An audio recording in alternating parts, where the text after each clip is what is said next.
What is up, FA Nation? Andrew Cooper here. Howard Bender journeying north to the Great White Alaska, and an absolutely insane journey. John, have you actually looked at the path that he has to take to get up there? I have. Yeah, he drives all the way through like Vancouver, British Columbia border. Like yeah.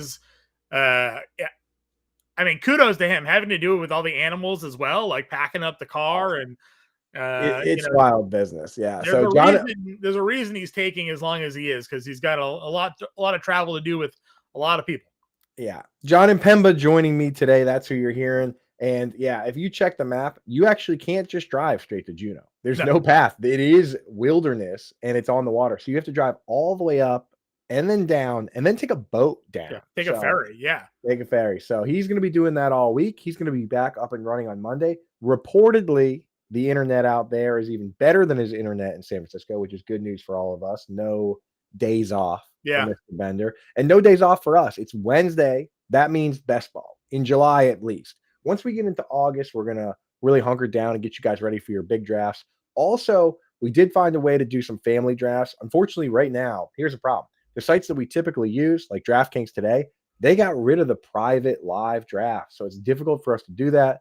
On Friday, we're going to try and do our own like contained private one, get some of you guys in, but we're going to do some of our own slow drafts that I'm going to get set up in the Discord. So for those asking what's going on with those, we're going to get those going. If you want to draft with us on Friday, hit that QR code, get signed up with DraftKings now.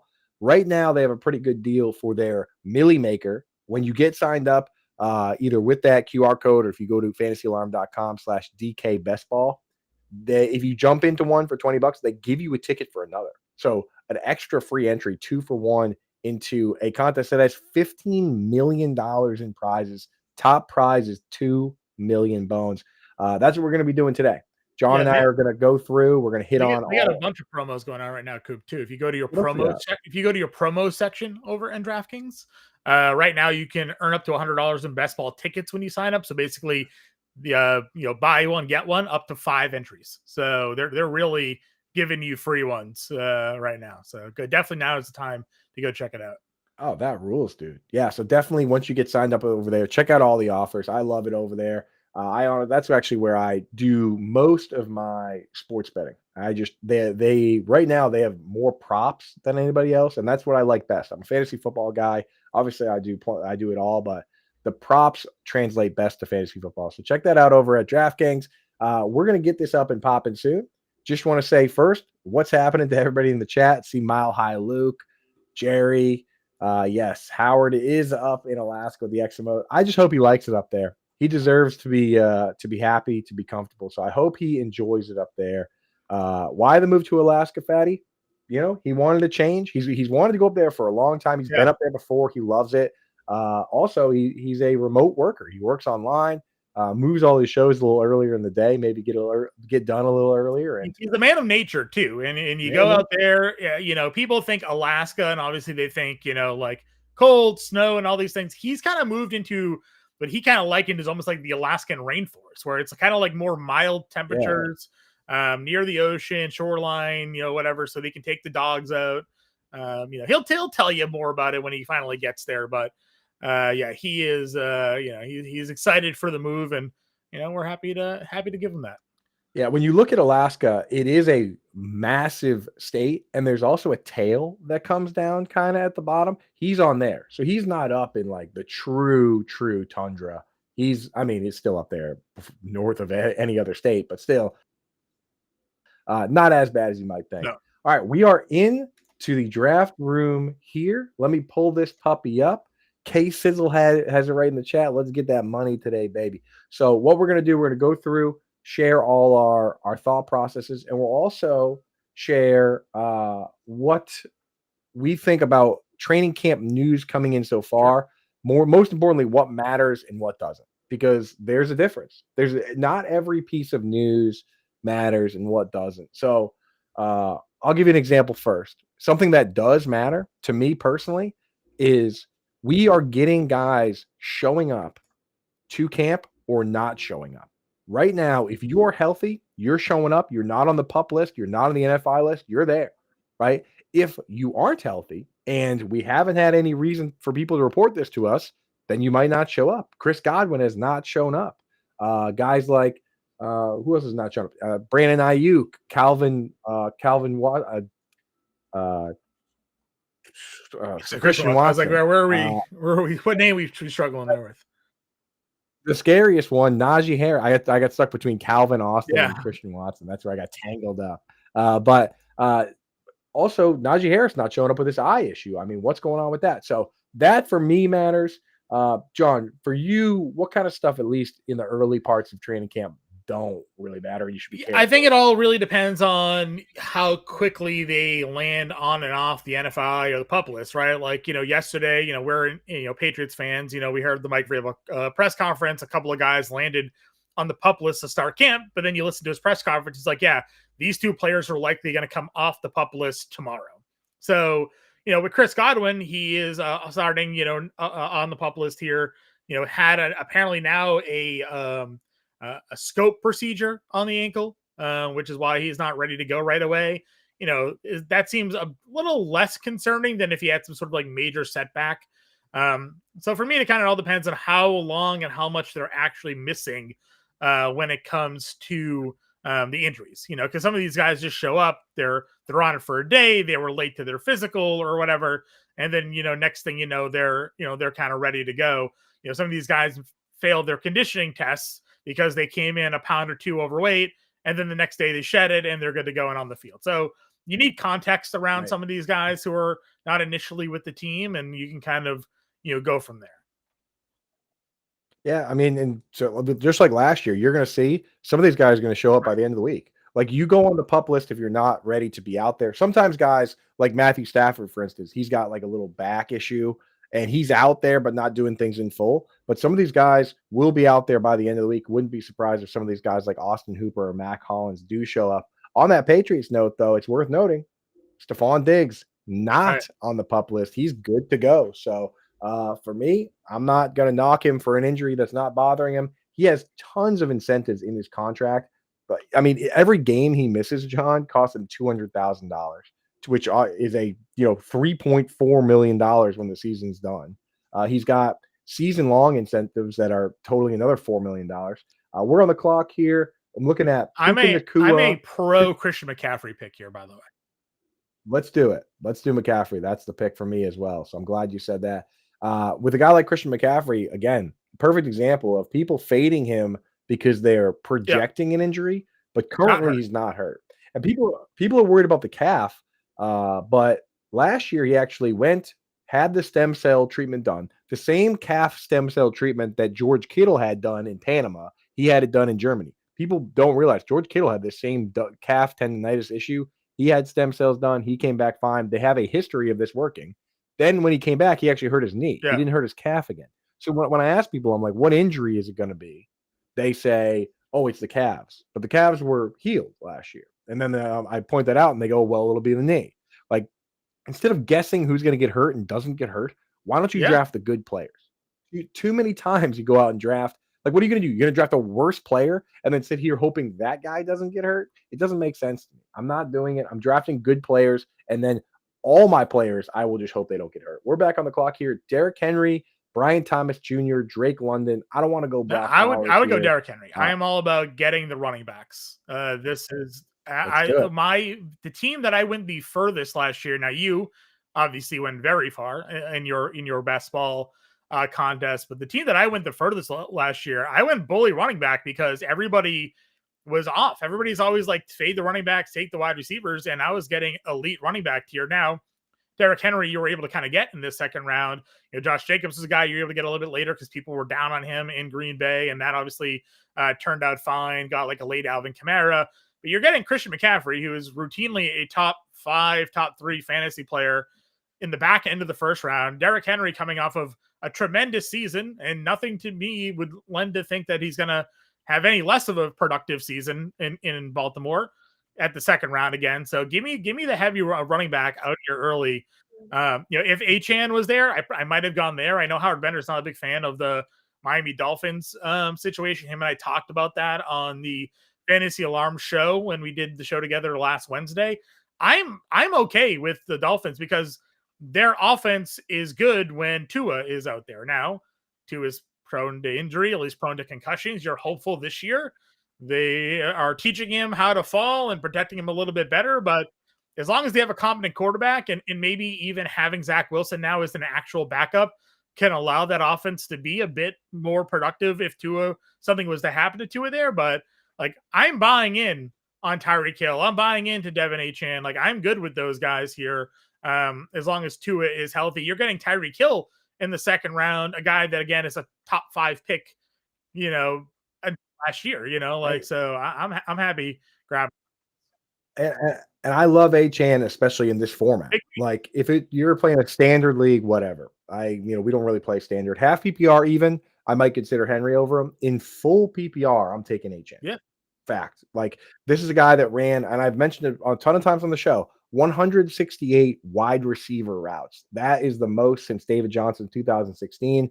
The guy got 87 targets last year. He basically is Alvin Kamara, Austin Eckler. Like that's the kind of usage we're looking at here. He could lead, he could easily go out and get 100 targets this year. So guys like that in full PPR can't draft enough of them, especially because he's also going to get 200 carries at least. Yeah.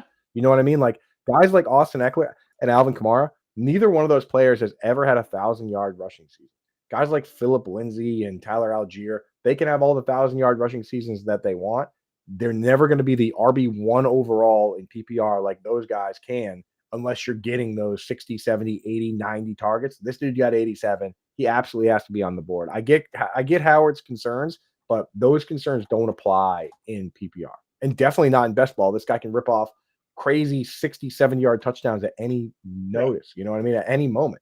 And Chuba Hubbard was a starting running back for one of the worst teams in the league last year that won 5 games, and he had 1,400 yards from scrimmage, right? Kamara was RB9 despite missing 3 games on a team that won 5 games. I'm not necessarily super worried about the Dolphins being terrible because their offensive weapons are good. The defense is bad. I don't care about that. So I'm in on that. We're coming up on the clock here. Best names available right now. Devontae Adams, who I would have taken there. Garrett Wilson, Jackson Smith and Jigba, who I like. Terry McLaurin, who's holding out. Mike Evans or George Kittle, or we can go Jaden Daniels if you want to go there. I'm certainly not opposed to going quarterback here, but I kind of want to see if we can get like Jalen Hurts on the swing back. So you're set on taking a wide receiver right now. I like JSN. Do you want Garrett Wilson over JSN? No, I'm good with JSN. I'm good with JSN. We do we auto pick? Do we auto pick here? No. Garrett Wilson's good. Garrett Wilson's fine. I'm okay with that. Yeah. There you go. Shout out Howard. What was the other running back that was on the board? Was James Cook there? He was there, but I don't like James Cook in this format. He doesn't get enough. Like 18 touchdowns or whatever he had.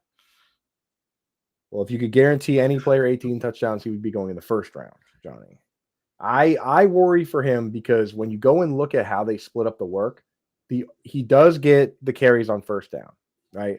But he splits the goal line carries with Josh Allen. He splits the pass work with Ty Johnson. In fact, Ty Johnson got all the 2-minute drill. And then when it came time to close out games, some of these teams like Derrick Henry got like virtually every carry when they were up by 2 scores in the fourth quarter. Saquon Barkley got every carry. Josh Jacobs got every carry.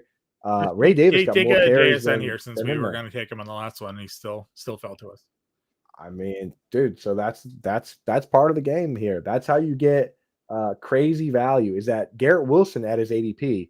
Garrett Wilson his ADP is 27 here, and the ADP for JSN was 33. So we could have taken JSN at exactly his ADP last round, or we could have taken like half a round of value on Wilson. We took the half round of value by accident, but it worked out for us because we got JSN at value in the next round. So if you're going to win these big tournaments, you have to find a way to generate some value. Too many reaches absolutely smokes you. Look at the top teams last year.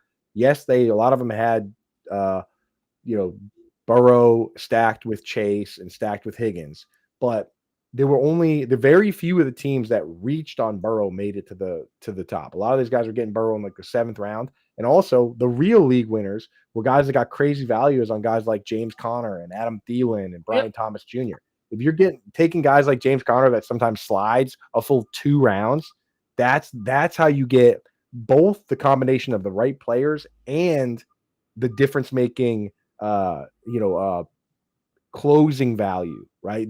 You get them a lot higher in terms you get them a lot like deeper in drafts than where they go on average by the time we get to Yeah, August. Like that is the cheat code. you The get more obviously, some of these guys, like you said, did fall a little bit last year.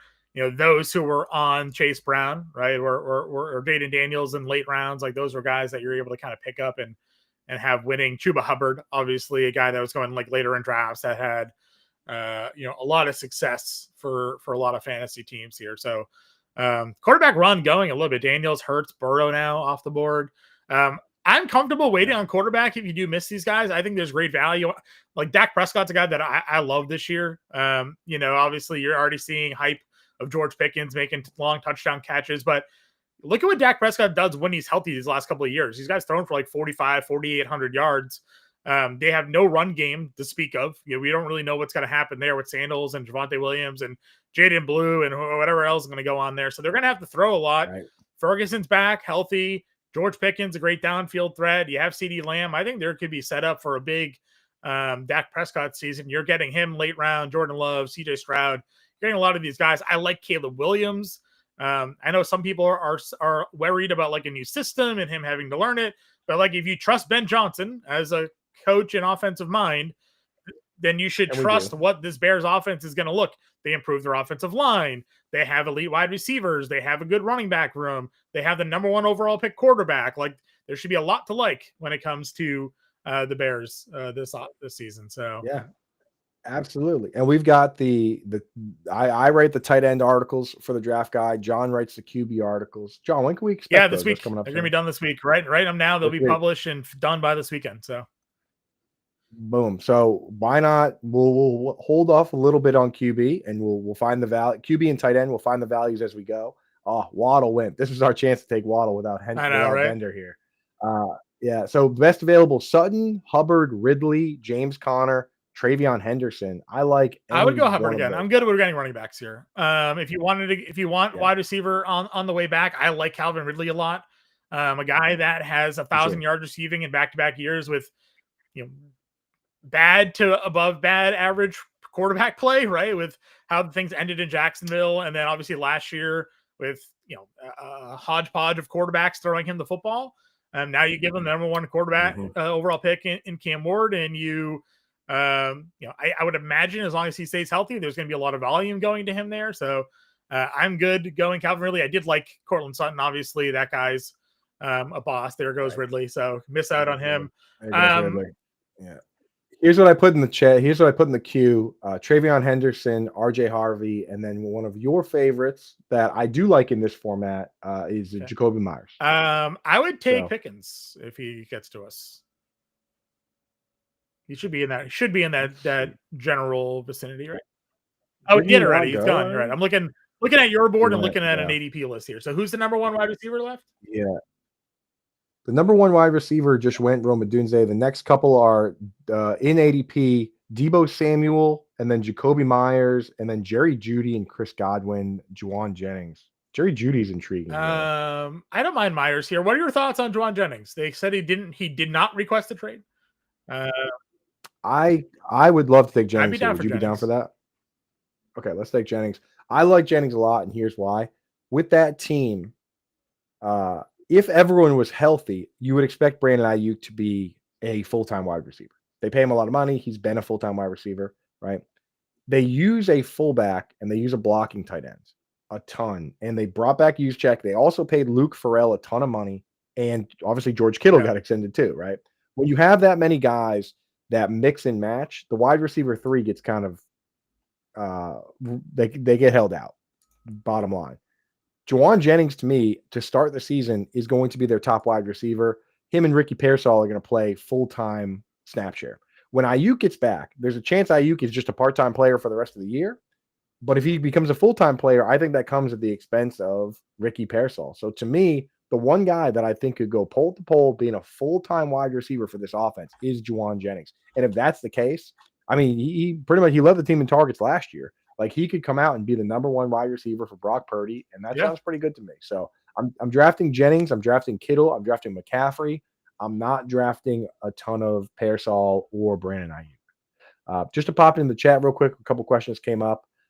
Jerry Nelson wants to know any leagues you can join. We're going to try and have everybody join a contained league on Friday. So I'm going to send out a message in the Discord. We may or may not be able to get a bunch of people in. We're hoping we do, but there's no way to create a private league. So what we're just going to do is say, hey, you know what? Watch the show. I'm going to say go, and then we'll all try to Yep. join one at the same time. You know, we might be the 12th team in, so nobody gets in with us, but we're going to do our best. I'm also going to do some sleeper leagues, like just to do like slow drafts on there. I DraftKings, I wish you would do it, and then we would do them. But we're just going to do a couple of those just to have some slow drafts going in the background. K Sizzle asks, with Cook holding out, does that worry us for James Cook? He actually did show up to camp. He's kind of doing like a Yeah. hold in, if you will. Last year, Jamar Chase did that, and then he left like after a couple days. So we'll have to see what happens with James Cook. But when they do show up to camp, I'm not as worried as when they just like go to like, you know, on vacation. That's kind of where I'm you at. know? I'm not really concerned about Cook. I'm not. I get he's trying to hold a hard line and he wants his money and all these things. I don't think we get to a point where he's just not playing football. Yeah, he may wait out. He doesn't need a preseason. They didn't change the offense. Like, he is their guy. Right. You know, like as long as he's not out of shape, you know, like I have confidence in him being okay. So, and obviously I'm a bit more bullish on him than you are. And I get your thoughts on this format, especially here where we're talking a full PPR format, right? This is full PPR versus half PPR and other platforms. You know, but the touchdown upside, even if Josh Allen's rushing for touchdowns, it doesn't stop him from rushing for touchdowns as we saw last year. Just like Jalen Hurts rushes for touchdowns, it didn't stop Saquon Barkley. Lamar Jackson rushes for touchdowns, it doesn't stop Derrick Henry. Right. Like, if there are guys that get the ball there, I'm not really too concerned.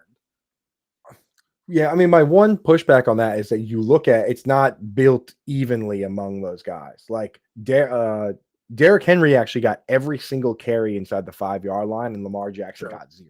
That's the one difference maker for that situation. But you're right, he is a star, and in best ball, we don't need him to actually be a star all year long. We just need to have him do it at the right time. Not to mention, Josh Allen many times has said he wants to run less. Here are the top guys available right now based on ADP. We have Caleb Johnson, Khalil Shakir, Baker Mayfield, Cooper Kupp, Tony Pollard. Caleb Johnson. Yeah, I'm good with Caleb Johnson. I would have got him or Pollard, one of the two. Yeah, and here's the thing: these are 20 rounds, right? That's a long draft board there. So we can still circle back and get more running backs later, I think. But we have 4 very early. I think we only need to get maybe 1 more here, and we can load up on other positions. So we have. Johnny? Well, I got you. What are your thoughts on Patrick Mahomes and his ADP? Because like, look at the value there. I routinely see that. I actually just took him in a mock draft. No, a real draft. The Women of Fantasy Football, where like Bo Nix and Kyler Murray and all of them went before, and I think I'm okay with it. I'm really not opposed to Mahomes. Again, not a guy that I've gotten too often. I think if I had, I'm generally waiting a little bit more at the quarterback position if I'm missing the top guys, like I said. So, you know, Mahomes comes off the board.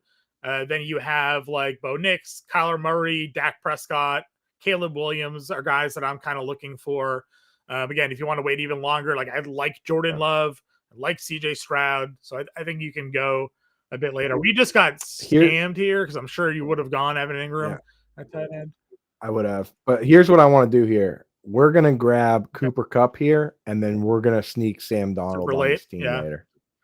Are you a big stacker when it comes to drafts? I understand there's certainly a strategy behind stacking in best ball because you want sort of those boom weeks, but here's my philosophy on it. And this goes to my research. It goes to research from Brandon Fox, who won a best ball championship last year and did over 2,000 drafts last year, on pace to do 3,000 this year. I don't trade ADP value for stacks and correlations. So, and Brandon Fox doesn't care about week 17 or 16 correlations at all. He doesn't care about them at all. And I know them. They're in the back of my mind if it's like a deep tiebreaker, but I don't go out of my way on those. I don't reach for teammate stacks unless I was going to draft that guy anyway. So like for me, the more I think about it, I don't draft players I don't like for the most part just to get stacks. I draft players I don't like if they fall like 12 picks behind their ADP, or like sometimes a guy will fall 2 full rounds Yeah. behind his ADP. I'll actually take a player I straight up don't like out of principle if he falls 2 rounds beyond ADP. But I do, if I like a player at ADP and it fits with my stack, then I absolutely do it. And in this case, when you get JSN and Cup, now truly no one else has Draft an Darnold. incentive to draft on, unless they're trying to pull like a very late Arroyo Darnold stack. I do see that sometimes with Cam Ward and Chigakonkwo, where like if you have Calvin Ridley, you have to watch out for somebody trying to like go bing boom on a Okonkwo and Ward. But like for me, it just makes it that much easier for us to get this guy. And we're not going to reach on Darnold. If somebody else wants to take Darnold and reach for him, go right ahead. We're hoping we just get him at ADP. We do enough of these drafts that I'm trying to play it right. Like our buddy Shagru there on a blackjack table. I'm sticking to the system, and I'm hoping that the right things happen for me to hit big. Once you start reaching and doing other things, you basically end up taking yourself out of the money. You know, I'd rather have my draft. I'd rather play it by the system and have a couple drafts that just don't go my way that are drawing dead, and have like 10 or 15 teams that have like super high upside than just have a bunch of mediocre teams that have no chance of winning a big prize. I will say this draft has taken a little bit of an interesting turn. I didn't expect someone going Josh Allen, Lamar Jackson to then pull on Justin Fields and Dak Prescott here in round 9. I would have assumed if you've solidified a quarterback in round 3, you might have been more okay waiting a little bit later to grab a quarterback. So that was a little bit of a twist there for me. I think we need to strongly consider Caleb Williams here. That's kind of where I was going to go with this as well. If we can get back to Caleb Williams, would probably be the spot I would go to. I would also, I would consider Herbert. I would consider McCarthy, Drake May, guys that we like, but Caleb Williams would be. Yeah, we have no correlations with any of those guys. Yeah. And Caleb Williams, it's Jared Goff or Caleb Williams. Caleb Williams.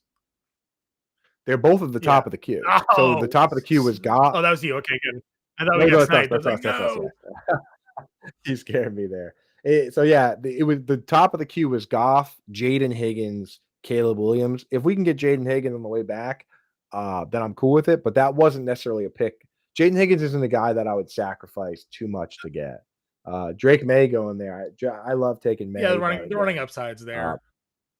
That would have been a next round pick for us. I mean, we don't really have a lot of correlations available, but we can kind of back. Yeah, and again, like I don't search for correlation. So I asked you that question because yesterday I did a draft without even intentionally having it, end up that way. I had the third pick. Saquon fell to 3, so drafted Saquon Barkley. Came back around in the second round. AJ Brown was sitting there. Took AJ Brown.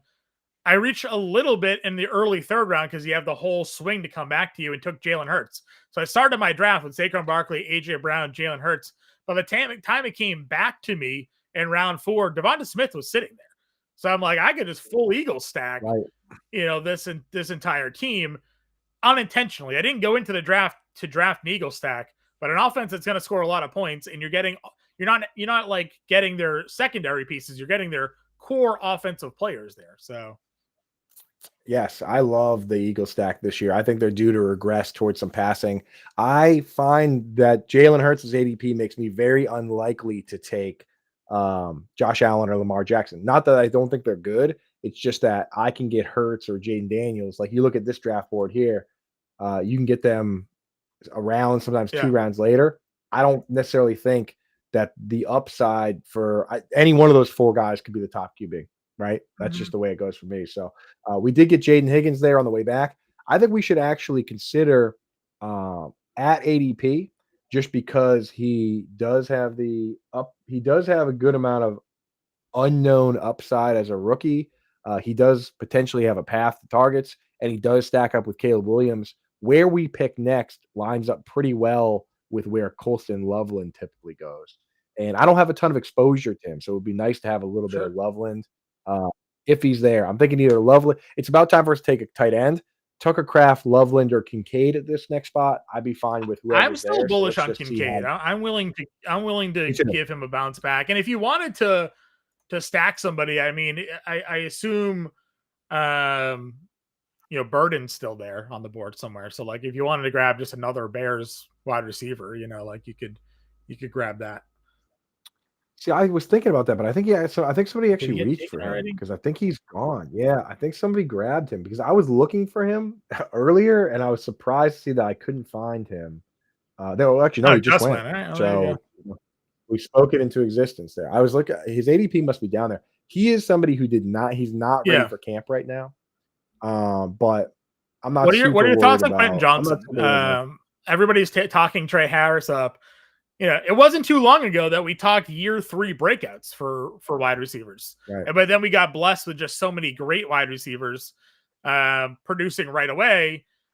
And we obviously had Quentin Johnson with some drops issues, but this guy still went out there, 55 catches, 700 yards, and 8 scores last year. First round pick, big, fast guy downfield. I know they've drafted Trey Harris. They have Ladd McConkey, but are we just like shoving Quentin Johnson too far out of our minds here? It's way closer to a 50-50 bet on who gets more fantasy points, Trey Harris or Quentin Losing Johnson. our guys here. Absolutely. Colson Loveland gone. That's fine. Give us a green light to take. Now we're going to get at least one of Kraft or Dalton Kincaid here, which is going to be good for us. I feel good about it. But yeah, it's way closer to a 50-50 between Trey Harris and Quentin Johnston. And it's as simple as this. We know that out of the slot, they're going to have Ladd McConkey playing slot for 3 wide receiver sets. So I guess we're right? going. That's perfect. That's fine with me. So we know that McConkey is going to be playing every down. He's going to play slot for 3 wide receiver sets. He's going to move outside for 2 wide receiver sets. That means that one of Trey Harris or Quentin Johnston is going to be a full-time player, right? Yep. On the outside. We don't know who it's going to be. So people are betting that on the young upside guy, Trey Harris, very real possibility that they do what a lot of teams do with their veterans is just play that guy full time and teach the other guy a package of plays that he can go out and play. So very real possibility that actually does end up being Trey Harris that's the part-time guy. He does have the upside of just being a complete unknown, which is why I do take him first, but I don't have any fear of taking Quentin Johnson once Trey Harris is off the board. And he goes so much later that you really are giving yourself a good chance. I was taking 3 quarterbacks already: Murray, Goff, and Young. You find, dude, so it's surprising. I've actually noticed in these DraftKings leagues that happens a ton, and I'll tell you, there goes Quentin Johnson. Perfect. All that talk. No, it was great talk, honestly. It is good talk, and it really, because it used to be a much riskier bet because Mike Williams could have mixed in. Now we know who the 3 guys are. We know one of them is going to be a part-time guy, but we don't know who that guy's going to be. With a lot of these teams, we know it's Chase, it's Higgins, the other guy's part-time. So we're looking at, dude, why do I want to take Najee Harris here, even though he might only have one eye? Like we're so far away from any other we could take Dylan Sampson here. Yeah, Trey I mean Benson. that's fine. What's our wide receiver room look like? We're running out of time, so it's Kirk Thielen, Kyle Williams. Make a call. Okay. Kyle Williams didn't. So today he didn't go out with the first group, but then he made like 4 catches in a row. I've been kind of tagging along to that. I like taking shots on like new regime. Everybody else failed. Like Jalen Polk, the Tyler Hughes was he worked for Washington, convinced them to take Jalen Polk. He became the wide receiver coach for the Patriots, and he was already fired after 1 year. I think those guys are kind of in big trouble. I like betting on Diggs, Hunter Henry, Kyle Williams. So we'll go Williams here. Get our without Bender here. We got to make these picks because I'm good grabbing Hunter Henry if he swing back around. Like that's fine. Yeah, I mean, crazy how deep he goes, man. We can get him. We can get it. I say that, but then it's a long way up and back. It's a long way back. Yeah. He's picked 172 though, and we're looking at guys on the board right now that are picks 131, 132, 134. So we don't even necessarily need to take him this swing. Guys I like. So at quarterback, let me ask who I should throw in the queue because we're going to need 3. And what I was saying about quarterback is that it's kind of crazy the mental gymnastics you do where because it's a 20-round draft, everybody likes doing 3 quarterback and 3 tight end builds. And that actually pushes up the late quarterbacks because people say to themselves, I need to get my 3rd quarterback because everybody's trying to get them. Whereas on some of the shallower platforms out there that only go to 15 or 18 rounds, nobody's doing it. So it actually pushes up the last group of quarterbacks, which is why I think maybe we should go for somebody now and Yeah, I mean, I'm then fine going with potentially. Ward or Gino or something like that, or sorry, Darnold or Gino if they're still there on the center. Yeah, so the top guys in ADP are Trevor Lawrence, Michael Penix, Tua, Gino, Darnold. If I Lawrence do is want to still there, I would try and take get him in a heartbeat. I have no. What's the buy situation? he is sliding. Like we would if we get him at our next pick, we're getting him no joke, a full 20 I'd be picks good with after where we Penix took or him today. Lawrence, honestly. Right. Like anyone that takes Trevor Lawrence right now is getting him a full round after ADP. We would be getting if he somehow makes it to our next pick, that's the kind of like league winning pick that you're looking for. He would be going 22 A picks lot of after these where he teams goes already right now. have Trevor Lawrence go, so that guy has There's 3 Lawrence. quarterbacks now. He Lamar does. And he Jackson, took Dak Lamar Prescott, and Jackson. Trevor Right. Lawrence. You didn't need that. I don't trust like that's not something I'm doing. If you're It's going to just take not Lamar in the 3rd round, you don't need 3 quarterbacks like that. yeah, he just you know what he's doing though. He's just being a value hawk. He's looking at it and saying, pick 146. Because think about that. His last Jaden like 146. That's a full, well Yeah, over a but full round of value. unless Those are the there's picks you just got to make. injuries, like I don't know, you're kind of wasting other wide receiver, running back spots that could play for you on a random week. You're Right. drafting Lamar Jackson 3rd round, hoping that he is your quarterback for 16 weeks of the fantasy season. Exactly. And this isn't Superflex. Too many people bring a Superflex mindset to this. This is not Superflex where you say to yourself, I need to draft another quarterback in case mine gets hurt. If Lamar Jackson gets hurt in a tournament this size, I took 3 you're straight done. Titans. Right. Like if Lamar Jackson gets hurt or he's bad, your Yeah. team's already done. You're out. That's your 2nd round pick or wherever you took him. Like that these tournaments don't work that way. You don't say, oh, I'm going to draft a 3rd quarterback, 3 quarterbacks high in case one of them gets hurt. If one of them gets hurt, you're pretty much cooked. If like, especially even where Prescott went, if you take a quarterback with your top 100 pick, you're kind of in big trouble if that guy doesn't pan out. So for quarterbacks here, we'd be getting a good value on Michael Penix. I mean, well, Darnold completes no our stack. That gives us Cup, Darnold, and JSN. So if you wanted to, okay, well, let's take a different position here then. Ray Davis, Isaac Garendo, Austin Eckler, Cedric Tillman, Tank Bigsby, I like who I Bigsby too. do I like. saw that Tune went 2 rounds ago. I would take Tank.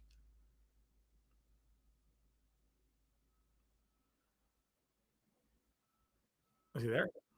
I almost blew that. I was scrolling up as fast as I could really quickly to make sure one of these 3 teams after us didn't have TJ Hawkinson. That's the one thing I was doing real quick. Sorry, not TJ Hawkinson. I was just making sure that there were nobody else has an incentive to take Darnold. Okay. Like nobody took Arroyo yet. You know what I mean? So I think we should try and get We'll take Darnold here, and then if we can get I was also kind of peeking at the quarterbacks. Like this guy has 2, that guy has 3. So it's right. This pick right now is where we can get smoked on Darnold. If I'm this good guy with takes Penix if he gets there too, though. Darnold, I'd take either of the 2. So now we got to get Darnold. no, I'm saying if if Darnold doesn't go here for whatever reason, like I'm also fine taking Penix. That would just that would annoy me to no end if this guy takes Darnold. I hope Darnold's not at the top of the queue. He'll take McMillan if he auto drafts. Okay, good. If this guy goes 4 QBs and takes Darnold here, that would also be very annoying. May Ward Gino and then take a 4th quarterback because he doesn't like what he has there. Oh yeah, exactly, dude. It is crazy though that happens sometimes. Like you want your, I've been going with the other one. Okay, I'll just scroll us down. Covering our pick. That's why I scroll. I know. I'll scroll us down. It's harder to. I'd rather have people be able to at least read, a little bit of the picks if possible. Whoop. Yeah, do that, There dude. we go. You used to be able to like slide our frames to the left side, but they took that away. Yeah. Why is Lawrence dropping, K Sizzle? I do think he's dealing with something. Let's check the notes. I'm honestly not sure why he's dropping. There's no real news there. I mean, I get the questionable tag. He has a questionable tag on him, but I don't know what it's for. But yeah, I don't know. I think people just I feel like the people that draft Hunter and BTJ, if they don't have any reason to go for a correlation, they're not going to do it. Let me see if this guy has Travis Hunter. That's why he took him. But yeah, I mean, The guy with BTJ took Jaden Daniels early, and then he waited on QB. He probably would have taken him here. He probably should have taken him instead of Christian Kirk. That's a pick that doesn't make sense to me. You want people in your drafts. So when you're trying to win $1 million here, you want people in your draft that are willing to reach. You want people in your draft that are willing to do crazy things.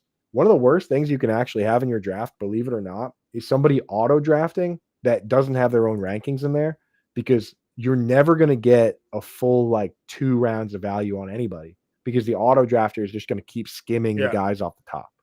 So having a true auto drafter in your draft is actually a bad thing. A lot of people think that's good. That guy's not going to win anything, or actually he might, but like he's just kind of preventing anyone from getting like generational value, you know? So I do hate that. This one, absolutely have no problem with that one. I mean, like, guys have definitely, I mean, Trevor Lawrence just went at a crazy value. I don't mind the Anthony This Richardson is a pick good there, by the one. way. I know that Daniel Jones is obviously competing for that, but I mean, I think it's, if you're trying to win a giant tournament where the top prize is $2 million, of course, go for that kind of upside. We are going to need another quarterback at some point very soon, John. So you're set on taking 3 quarterbacks. You think that that's a must? I think for how long we waited, it's a must. And also with 20 rounds, I think the optimal build is at least 3 quarterbacks and 3 tight ends. What's the thought process again behind the 3 quarterbacks here? Just because it's the round value? Because again, it's the round value. When you get to the 18th, 19th, and 20th rounds, if any sort of viable starting quarterback is there, he's going to be so much more valuable than any of the, tight ends that are like the 4th target on their team, or like these, running backs like that are like 3rd, because we're getting to the point where most of the handcuff running backs are gone. Isaac Rendo, Jalen Wright, Braylon Allen, Austin Eckler, Ray Davis, Tyler, those guys are gone. And we still have 3 rounds until round 18. And then you have 18, 19, 20.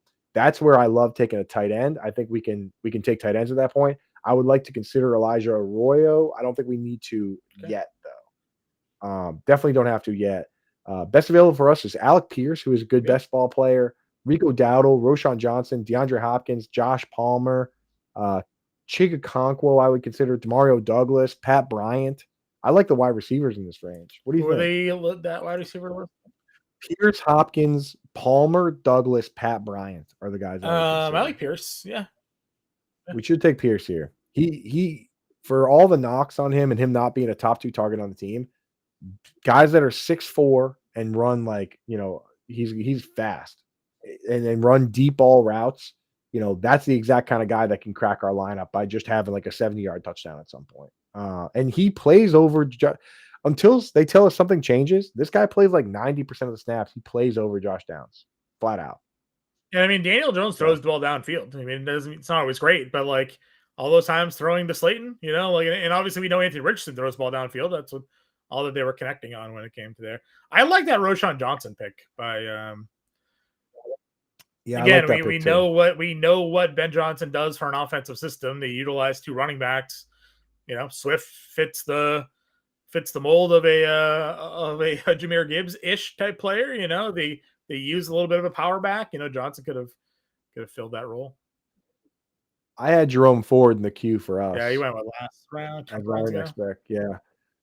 If we want to take our last running back, we could take Justice Hill here. He plays a good amount. So the 2 options, John, for me are we could go Justice Hill for kind of a little safety, a little floor, or we could go upside with Will Shipley. Will Shipley is kind of interesting. I also think Marshawn Lloyd's a little interesting as well. Yeah, I'm rooting against Marshawn Lloyd, but I acknowledge the fact that we haven't seen him yet. So you want to go Will Shipley, or we can go Douglas? I'm good going Shipley because as much as they use Barkley, we also did see Gainwell get snaps last year. So, right. And we also spent up at running back. So given that we spent up, we should go for upside. I guess if there was we did Rico Dowell go, you went a couple picks ahead of us. Like we could have handcuffed Chuba there, I guess, but Dowell went ahead. Yeah, I in these big ones, I don't try not to. I don't try handcuffing ever. I was just talking. We're down this late in the draft. If there was a time to do it, I guess it would have been a spot. But yeah, so here we just got to cross our fingers and hope nobody. So guys like Jerome Ford and Dylan Sampson and Elijah Arroyo, the ADP rolls on like 3-day rolling updates. I don't like it's not fully updated to where it should Yeah, be, in my opinion. So there's a real chance that somebody, based on ADP, should be there for us, but there's a real chance somebody scrolls down and just says, "Hey, this isn't right." If there's a sharp gamer in here, then he might go. Uh, but fingers crossed that we can just get him on the way back. And then we basically, John, the idea is somewhere in here we take because we're loaded up at running back and wide receiver, sure. right? Like we have, I mean, we took for those just joining us now, we're drafting over on DraftKings. Go to fantasyalarm.com/DK best ball to get set up over there. They have a ton of things going on right now. One right now that they do is if you jump in one of these best ball ones, the big $15 million one, they'll give you a second ticket. You can hit that QR code right over Johnny's face right now if you'd like and get set up. Here's what we did. We did McCaffrey, Henry, Chuba, Caleb Johnson, Tank Bigsby, Shipley at running back. So we're loaded at running back, but we still got Garrett Wilson, JSN, Juwan Jennings, Cooper Kupp for like 4 rock solid guys. Then we went upside with Jaden Higgins and Kyle Williams as rookies. We got Alec Pierce as a field stretcher. So like for me, I'm actually, if we were to end this draft with that crew, I'd be fine. Somewhere in here, we're going to take at least one more running back or wide receiver, maybe one of each, maybe 2 wide receivers probably would make sense. But I'd like to take, yeah, we're just going to take one more running back or wide receiver. I'd like to take 2 tight ends and 1 quarterback. Elijah Arroyo just went, which hurts. But again, we were already pretty deep into the stack there. Mason Taylor is the name I'm looking at as the next man up with an opportunity to be a top 2 target on the team. So fingers crossed. Let's see if the guy's in front of us. This guy right now is probably going to pick Mason Taylor because he only has 2 tight ends. Oh, he didn't do it. Perfect. There we go. Mason Taylor. And again, we're getting him his ADP, John, 186. We just got him at pick 201. So not only are we getting the guy we like, but we got him at good value, which is can't ask for much more. It's a guy that Benner's talked about him, so I'm good there. Oh yeah. He's in. His profile scares me a little bit, but what are you gonna do? There's plenty of tight ends I like, so I'm down to take a tight end in the last round, whether it's Jatavian Sanders or Rondé Gadsden, even. So we can hold off on that. Quarterbacks, John. Do we want to get our last quarterback here? The options are, I mean, it's basically Tyler Shuck. It's Tyler Shuck, Jackson Dart. Like, I think we should just take Tyler Shuck here. I like I said, I'm not as sold on needing a third quarterback, but because of who you're mentioning. But the guy I wanted to go just went and Naylor, so I'm okay. I'm okay going quarterback then. I would have loved going Russell Wilson, but talk to me about Jalen Naylor. I mean, we're expecting obviously there to be a suspension for Jordan Addison. I'm actually pretty bullish on the offense with JJ McCarthy. I know I've heard a lot of analysts, reference it being like rookie quarterback, but rookie quarterback in a sense of he didn't play last year, not rookie quarterback in a sense of the life of the NFL, right? Like he sat through meetings, he got sort of the practice schedule, like he was around and available and there for the team to live his rookie season without being on the field. Gave him preparation, gave him time during recovery. This isn't him getting drafted, going to mini camp, going to learning the play. Like he knows the playbook. He learned the playbook last season, right? Like, so I'm pretty bullish on McCarthy in this offense. And then knowing that Naylor is a guy that fills in, is productive and can be part of that team, and then maybe has an opportunity with Addison likely being suspended to get on the field. And then who knows kind of from there. When you're going this late in the draft, like Naylor to me feels like a guy that has carved out a role, has earned some trust in that offense, and can be a productive player there. Right. And Addison, I mean, like he clearly has the raw talent, but between the years, there's definitely something going on there. I mean, there were reports going all the way back to the combine of people. I had people that were there, boots on the ground, that sent me DMs.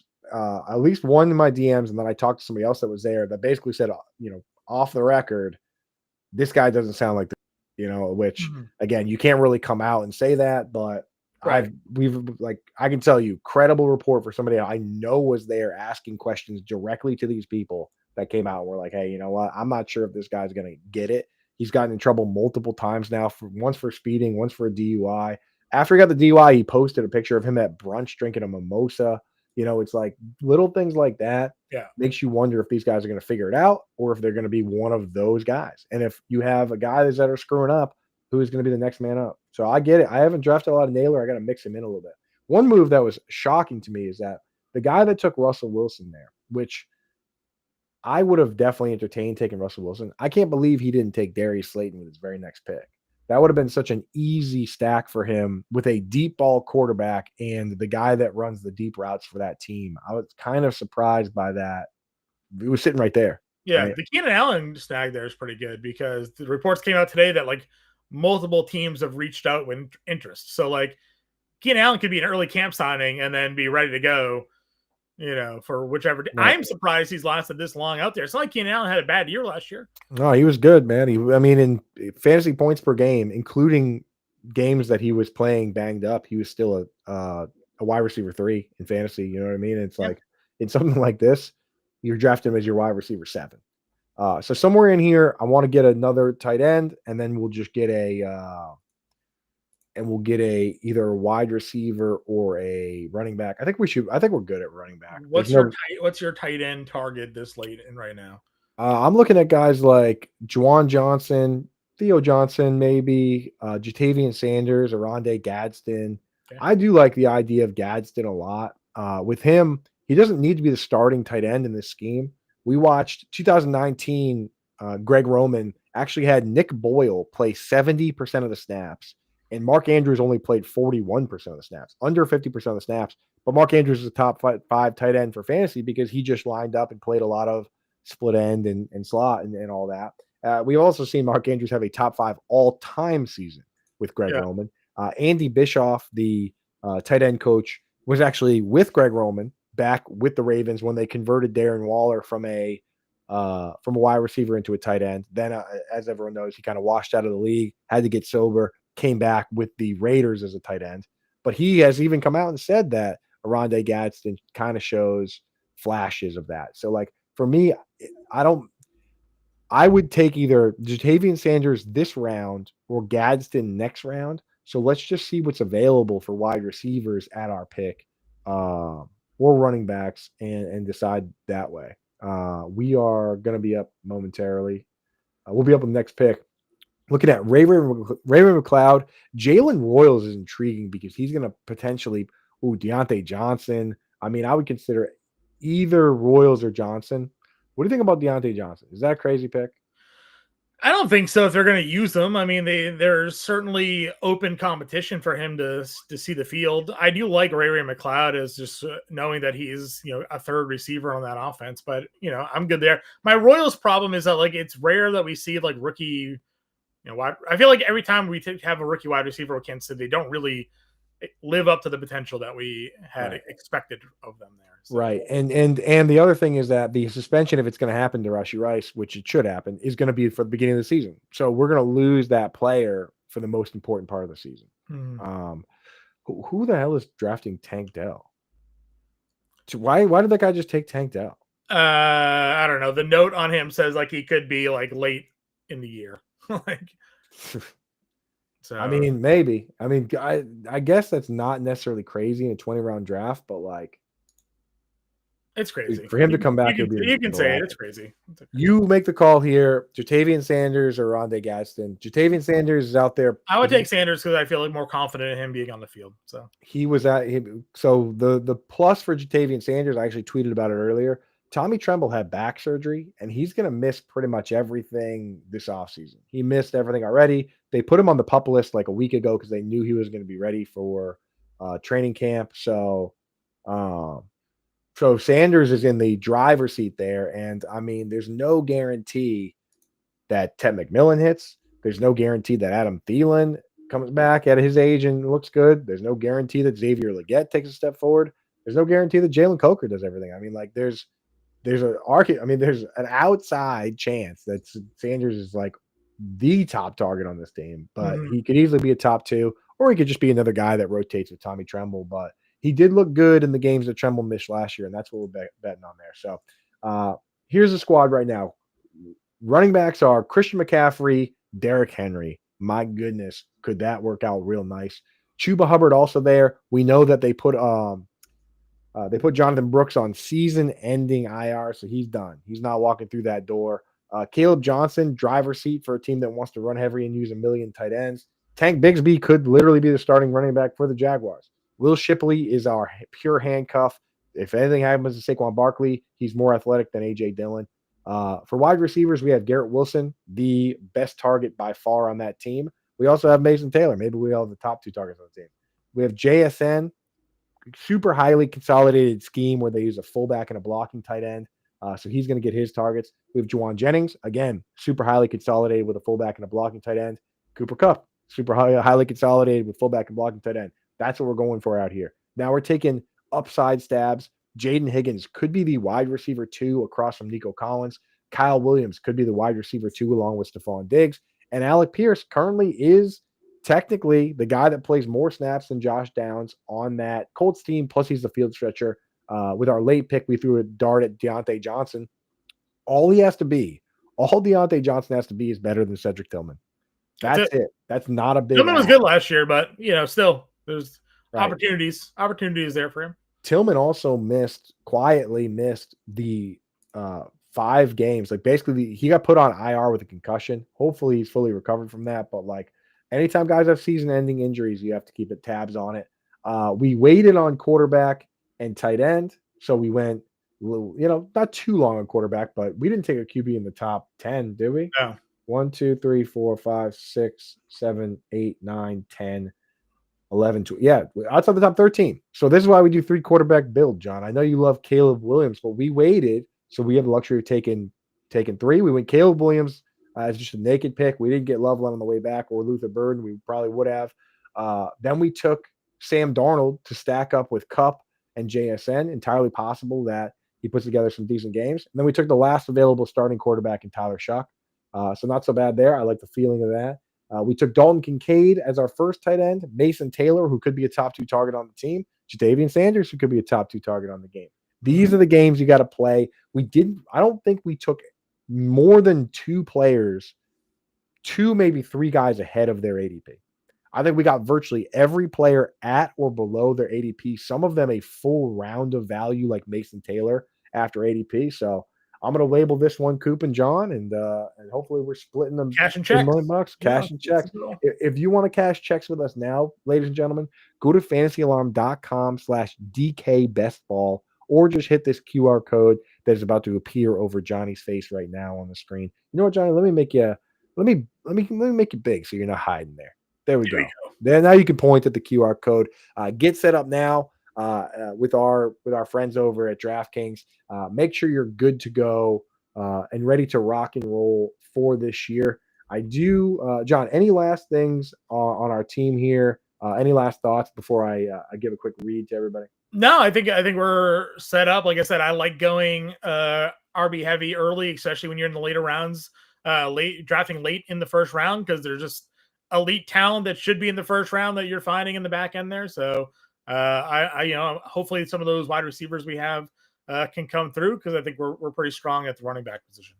Yes. And as always, just remember, our friends at DraftKings want to remind everybody that if you do have a gambling problem, call 1-800-GAMBLER or 877-8-HOPE-NY. Text HOPE-NY to 467-369-NY. Help is available for problem gambling. Call 888-789-777 or visit ccpg.org in Connecticut. So thank you, everybody, for joining us. I hope you guys go out and win the $1,000,000. Just if you do, $2 million is the top prize. $2 million, yeah. Just save one of the big prizes for us. There's $15 million in prizes out there. So as long as you make it to the last day of this tournament, you're cashing big money. But save us one. All right. Sure. Thank you, everybody, for popping in with us. We're going to be back on Friday, and we're going to do a draft there. We're going to try and do a contained draft with a little different strategy. So not just only shooting for $1 gazillion. We're just going to try and win a 12-man league, and we're going to set it up so that when we join, you guys join along with us, and hopefully we'll be drafting with some of you guys. So check it out in the Discord. I'll make sure everyone gets the details. Thank you, everybody. Have a good day. Adios, turd nuggets.